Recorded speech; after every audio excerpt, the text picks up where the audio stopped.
Hey y'all, it's Jessica from Sloppy Swatches. Today I have 3 different shades of the holographic polishes from Lilypad Lacquer. I don't believe that these are part of any one collection, but these were sent to me for review. I will link them individually down below, as well as Lilypad Lacquer's social media and storefront. So I'll go ahead and show you how these swatched. I also have a really quick kind of Halloween spooky gradient look that I did with these. I'll show you a quick tutorial at the end of the swatches. First up is Galliano, and this is a yellow, almost mustard golden linear holographic polish. It does have a very strong linear hollow effect. I'll go ahead and show you a brush shot. And I'll show you how Galliano swatched on my natural nail. So here is one easy coat. These are the mini bottles, which I think are super adorable, but it does come with a nice full-size brush. It's not wide or anything, just kind of like a standard brush. This is extremely sheer, which is really mostly to be expected with a yellow polish. One coat, it was really not opaque. I had nice even coverage. It's just not full coverage. Here's a quick second coat.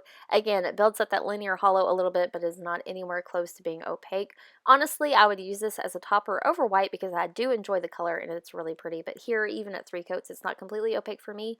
I am going to show you what a 4th coat looks like. Again, I don't really usually do 4th coats on polishes. I prefer those as toppers. If it takes that many coats, it probably needs to go over something.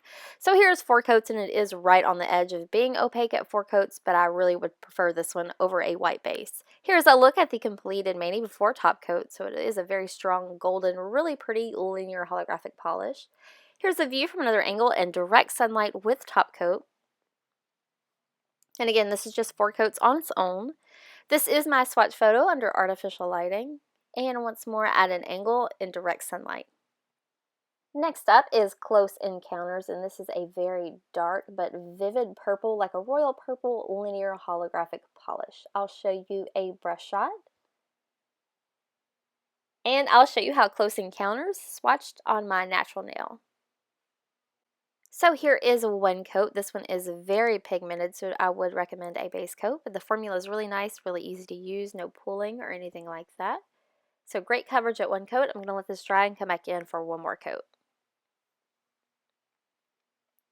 So here is a quick second coat, and this is going to bring this one completely opaque for me. It has a lot of depth in there. Really gorgeous linear. I'll show you what this looks like before top coat. So here's a view of the completed mani before top coat. Once I added top coat, I used Super Chick Lacquer's Liquid Macro, which is an amazing top coat for holographic polishes specifically, but it seemed like the purple absorbed the base a little bit. Here in direct sunlight, it's still really gorgeous, but in natural lighting, it dulled the finish a tiny bit, so that may be something you want to be aware of. So this is my swatch photo under artificial lighting, and then once more at an angle in direct sunlight. So lastly today I have a Nightingale, and this is a black linear hollow polish, really dark, super gorgeous. If you don't have one of these yet, I definitely recommend everyone have a black hollow in their collection. So I'll show you a brush shot, and I'll show you how Nightingale swatched on my natural nail. So here is one easy coat, goes on really smoothly, really evenly. I did need to add a little bit there extra. I may have wiped off too much when I went to swatch it on my nail. I do have kind of on the longer end of nails right now. I'm going to cap the tip. I'm going to let this dry and then come back in for another coat. So here is a quick second coat, and this is going to deepen it all the way up and make it completely opaque for me. Very strong linear hollow effect.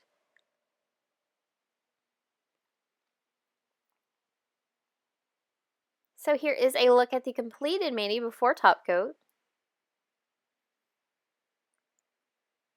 Here's a view from another angle in direct sunlight with top coat.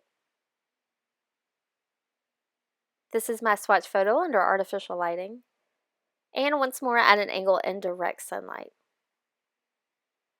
So that wraps up my swatch and review of these holographic polishes from Lilypad Lacquer. Again, I will link them all individually down below. If you'd like to see more photos, I do have those available on my blog at sloppyswatches.wordpress.com, or you can find me on Instagram at sloppyswatches. So really quickly, I'll go ahead and show you how I did my bat gradient look. I'm going to use a makeup sponge first and apply the gradient from Nightingale to Close Encounters to Galliano.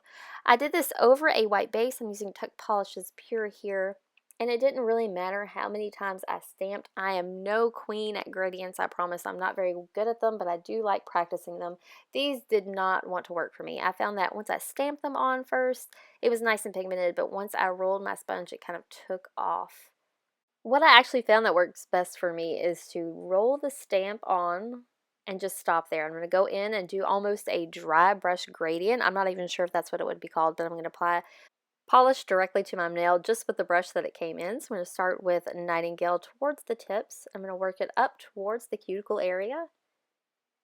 Next I'm going to go in with a Nightingale and do the same thing, just taking care to overlap a little bit. And then lastly with Galliano. When you're doing this, you want to make sure that you clean your brush off in between dipping it back into the bottle so that you don't contaminate your color any. So that worked out fine for me. It looks a little bit rugged, but I'm kind of into that. So next I'm going to take black acrylic paint and a small detail brush and go in and add some M's for bats or birds. I did larger birds towards the tip of my nail and then went in smaller as I got towards the cuticle area, almost even into just like little dots, just to add a little bit of movement.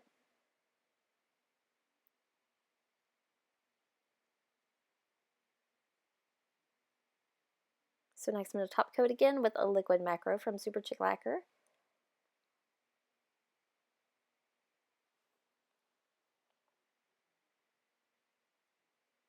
And this is the completed look. I really wish I'd had a bat stamp. I do have one on order, so I may recreate this look even as it gets closer to Halloween this year. Here's a view from another angle in direct sunlight. And this is my final macro. So I do again have a tutorial for this on my blog if you're interested in that. I will link it down below. So thanks so much for watching, guys. See you next time.